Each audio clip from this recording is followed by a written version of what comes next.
Magisk teambuilding. Hos UKM, Udvikling af Kreativ Magi, der laver vi teambuilding, hvor vi bruger trylleri og magi som et værktøj. Og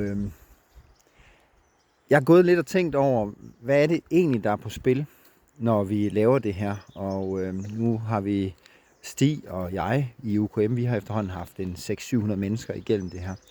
Og det vilde ved at lære noget i en gruppe, det er den fælles følelse, man får, og den samhørighed. Både i, at man selv præsterer og oplever, at man kan noget mere, end man troede, men også, at man i fællesskab får den følelse. Og det vilde med det, som man får med en magisk teambuildingsseance, eller hvad vi kalder det, det er, at den oplevelse, den kan du tage med hjem. De følelser og den oplevelse, du får ved at se noget, der er magisk, og du ikke rigtig kan forstå, det er et værktøj og en gave, du får på workshoppen, som du kan give videre til dine børn, din mand eller kone, din familie, dine venner. Og den følelse af forundring, den kan du få lov til at give videre.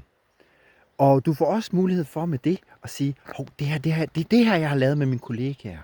Nu skal I bare se. Det er sindssygt stærkt. Og det taler jo direkte ind i vores følelseshjerne.